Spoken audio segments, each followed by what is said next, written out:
Yacht, eh? Hello again, everybody. Happy Friday. For this week's address, I'd like to talk about a couple of important topics. The first is regarding what's happening in our district with the strategic planning process. I'd also like to give everyone some information about what's happening with our schools at the state level. On Friday, January 13th and Saturday, January 14th, I met with our school board to go over important policies and to begin the strategic planning process. While we covered a lot of ground by discussing a variety of matters, we agreed to continue with the planning process with a one-day mini retreat that's scheduled for February 11th. It's very important that our school board and the superintendent work together to begin this process of developing a strategic plan for our district.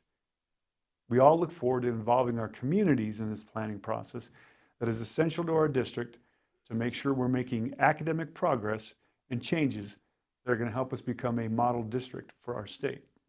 Earlier this week, our state legislators began meeting to decide on upcoming laws and policies for the state of New Mexico.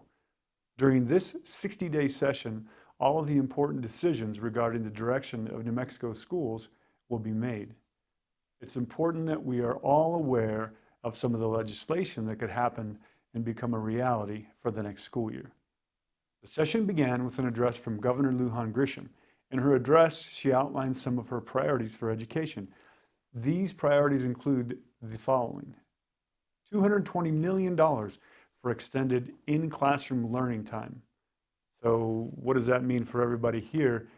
It means that most of the state is going to have probably 1,140 hours like we talked about before, which means longer days or possibly a longer school year.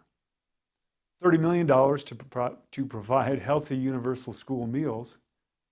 $131 million to provide a 4% salary increase for all school personnel, and $100 million for healthcare premium costs for public school personnel. Now, what does that mean for you? Our district's already doing that. We have reduced health premium costs, and that's what the state would like to do, what Central Consolidated is doing already. So hopefully we can do an even better job than the state next year at Central Consolidated. Also $157 million for the Opportunity Scholarship. Some other educational issues that could be addressed include the following: expansion of career and technical education, or CTE programs. That would mean more money for Bon Wilson Technical Center, but it would also help our district as we look to expand CTE offerings at all of our locations and also at our middle schools. Updating graduation requirements, lowering the number of credits needed to graduate, and allowing for CTE offerings to take the place of requirements such as Algebra 2. So if you're listening and you're maybe middle school or lower level, that means you may not have to take Algebra 2, but you should anyway. There are also bills being introduced that would address student attendance, both by providing consequences but also providing incentives. A key priority for many legislators is addressing school campus safety, which is very important to us here at Central Consolidated. Stay tuned to the rest of this session, since there are a lot of issues that could affect all of us in the coming years. And that's all I have for this Friday.